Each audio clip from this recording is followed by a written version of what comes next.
नमस्कार दोस्तों, study with Dev channel में एक बार फिर से आपका स्वागत है। दोस्तों, पिछली वीडियो में पहलव शासक तक हमने देख लिया।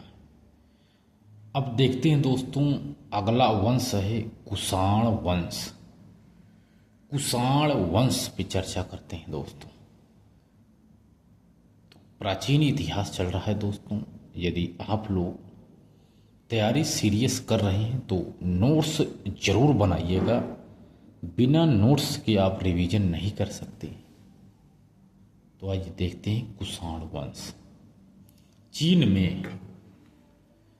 में 165 ईसा पूर्व में, चीन में 165 बीसी में यूची जाति पर हिंगनु शासक यानी हिंगनु नामक कबीले ने आक्रमण कर दिया, जिससे यूची जाति दो दलों में विभाजित हो गई। चीन में यूची जाति थी, उस पर हिंगनु नामक कबीला था एक। इन्होंने इस यूची जाति पर आक्रमण कर दिया, जिससे यह यूची जाति दो दलों में विभाजित हो गई। तो यह यूची जाति चीन में थी दोस्तों। इन्हीं को ही कुषाण कहा जाता है। आइए आगे देखते हैं। यूची जाति दो दलों में विभाजित हो गई। एक ज्येष्ठ यूची जाति, दूसरा कनिष्ठ यूची जाति। दो दलों में विभाजित हुई यूची जाति।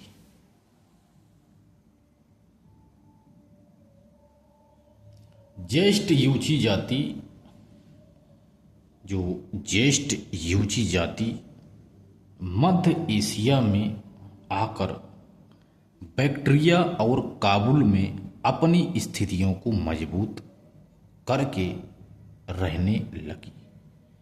ज्येष्ठ यूची जाति मध्य एशिया में आकर बैक्ट्रिया और काबुल में अपनी स्थितियों को मजबूत कर रहने लगी और कनिष्ठ यूची जाति तिब्बत में जाकर बस गई।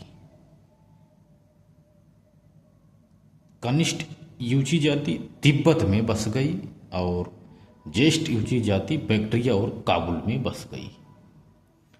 पहली सदी ईस्वी में ज्येष्ठ यूची जाति कश्मीर में आकर बस गई। ज्येष्ठ वाली पहली सदी में।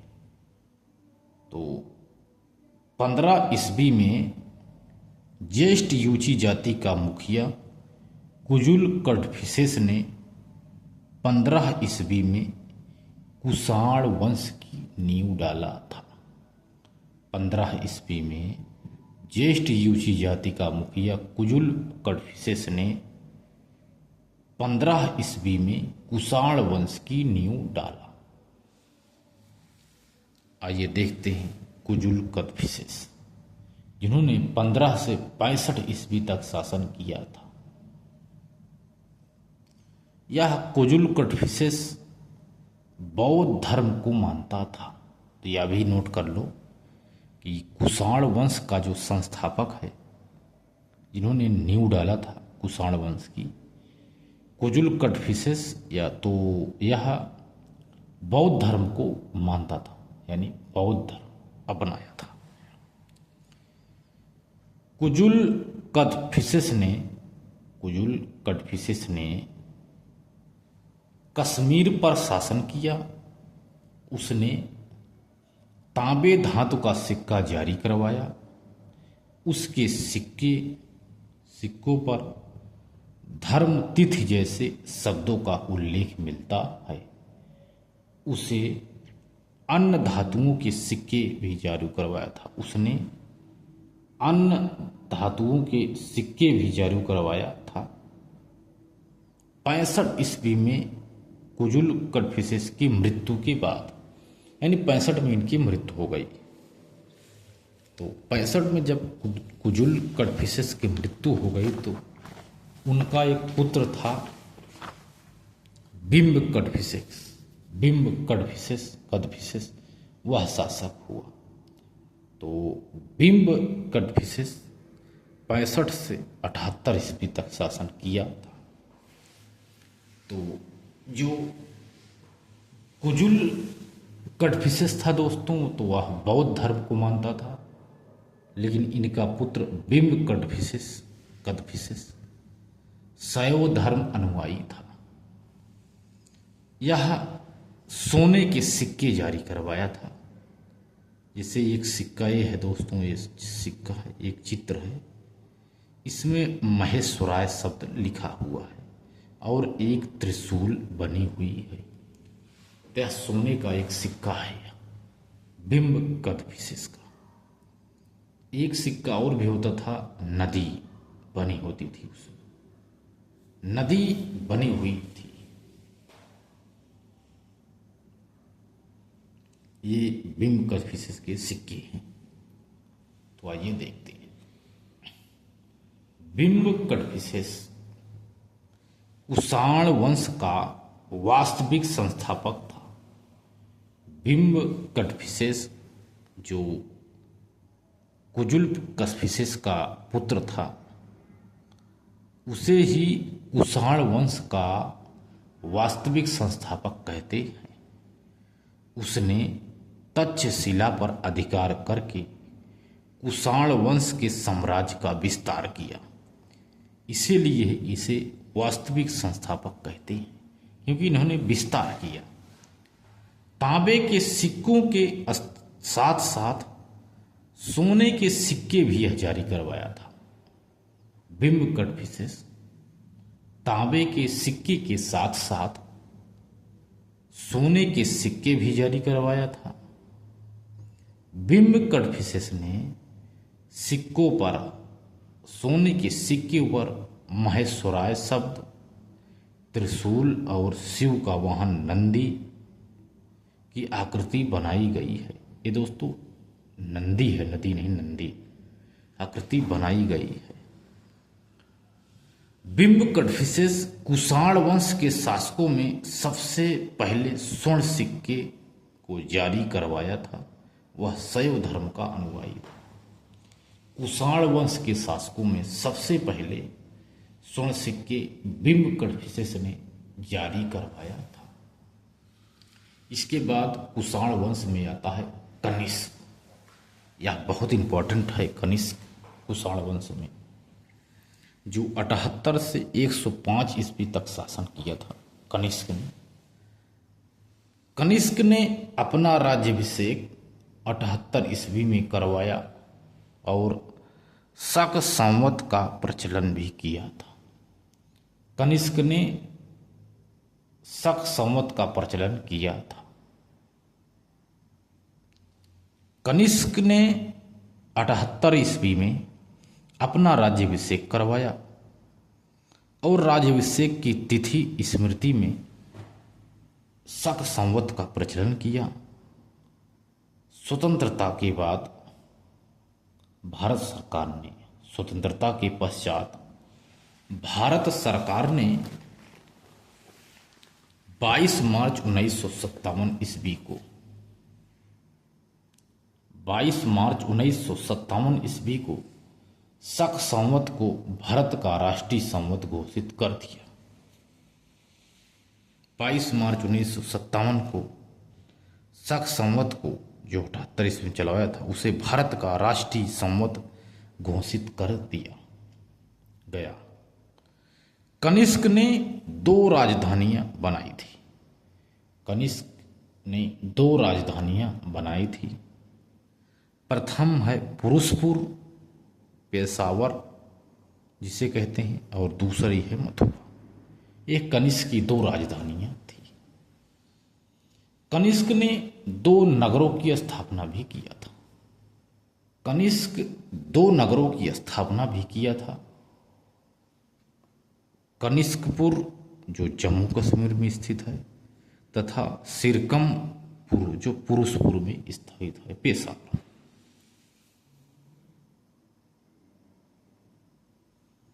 कनिष्क ने पारस के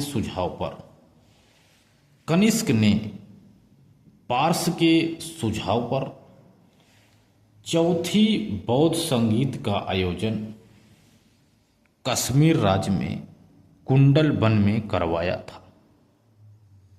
कनिष्क ने पार्श्व के सुझाव पर चौथी बौद्ध संगीत का आयोजन कश्मीर राज्य में कुंडल वन में करवाया था। इस संगीत में बौद्ध धर्म हीनयान और महायान नामक दो समुदायों में विभाजित हो गया। कनिष्क ने महायान शाखा का विकास किया, इसलिए कनिष्क को द्वितीय अशोक कहा जाता है। कनिष्क को द्वितीय अशोक कहा जाता है। क्यों कहा जाता है? कि कनिष्क ने महायान शाखा का विकास किया।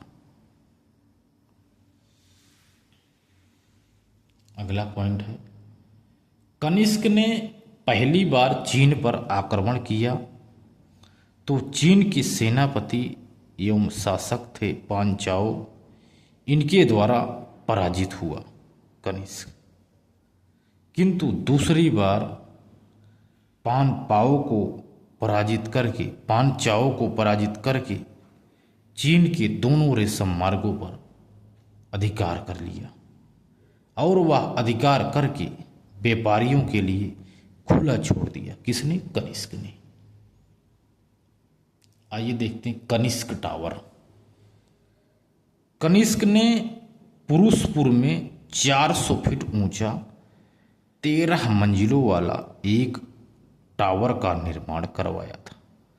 कनिष्क ने पुरुषपुर यानी पेशावर में 400 फीट ऊंचा 13 मंजिलों वाला एक टावर का निर्माण करवाया था, जिसे ही कनिष्क टावर कहा जाता है। इसे कनिष्क टावर कहा जाता है दोस्तों।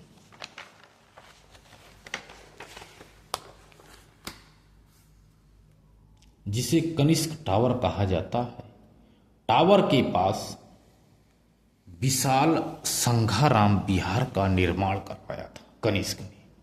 टावर के पास विशाल संघाराम विहार का निर्माण करवाया था, जिसे कनिष्क का चैत्य कहा जाता है। कनिष्क ने टावर के ऊपर लौह छत्र निर्मित कराया था। कनिष्क के टावर और विशाल संघाराम विहार के विषय में चीनी यात्री फाहयान और हुएनसांग ने अपने यात्रा वृत्तांतों में उल्लेख किया है कि कनिष्क के काल में 2 कलाओं का विकास हुआ था। कनिष्क के काल में 2 कलाओं का विकास हुआ है, गांधार कला और मथुरा कला। 2 प्रकार की कलाओं का विकास हुआ है, गांधार कला और मथुरा कला। गांधार कला बुद्धिस्ट कला भी कहा जाता है। गांधार कला को बुद्धिस्ट कला भी कहा जाता है। काले स्लेटी पत्थरों द्वारा मूर्तियां बनाई जाती थी, जिसे हरित स्तरीय चिष्ट चट्टान भी कहते हैं। ये गांधार कला हो गई, जिसे बुद्धिस्ट कला भी कहा जाता है। मथुरा कला लाल बलुए की मूर्तियां आदि लाल बलुए से बनाई जाती थी। यह मथुरा कला से संबंधित है। आइए देखते हैं गांधार कला। गांधार कला को यूनानियों ने जन्म दिया। गांधार कला को यूनानियों ने जन्म दिया, लेकिन गांधार कला का विकास कनिष्क के काल में हुआ। गांधार कला में काले स्लेटी पत्थरों का प्रयोग करके महात्मा गौतम बुद्ध की मूर्तियां बनाई गई। गांधार कला में काले स्लेटी पत्थरों का प्रयोग करके महात्मा गौतम बुद्ध की मूर्तियां बनाई गई।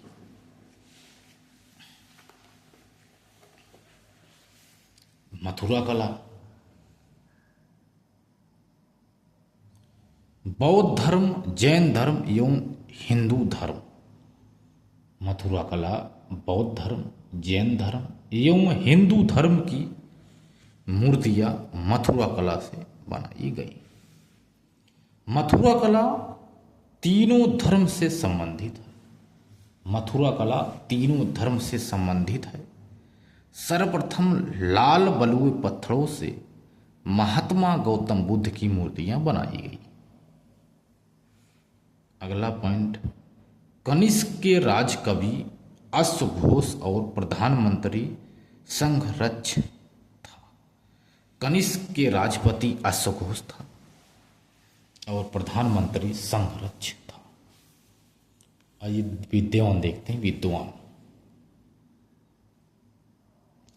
कनिष्क विद्वानों और साहित्यकारों का प्रश्रय दाता शासक था। उसके दरबार में अश्वघोष, वसुमित्र, पार्स, नागार्जुन और चरक जैसे विद्वान निवास करते थे।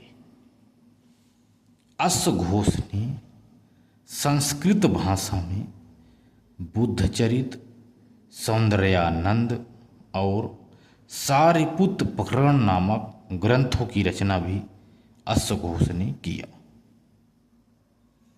अश्वघोष को संस्कृत नाटकों का पिता और भारत का मिल्टन कहा जाता है। अश्वघोष को संस्कृत नाटकों का पिता और भारत का मिल्टन कहा जाता है। वसुमित्र ने चतुर्थ बौद्ध संगीत में विशाख शास्त्र, एक है विभास शास्त्र नामक ग्रंथ की रचना किया था। वसुमित्र ने चतुर्थ बौद्ध संगीत में यह रचना किया है कि उल्लेख किया है कि विभास शास्त्र नामक ग्रंथ की रचना वसुमित्र ने किया है। एक थे पार्सु बौद्ध दार्शनिक थे। पार्सु बौद्ध दार्शनिक थे। अगला पॉइंट, नागार्जुन ने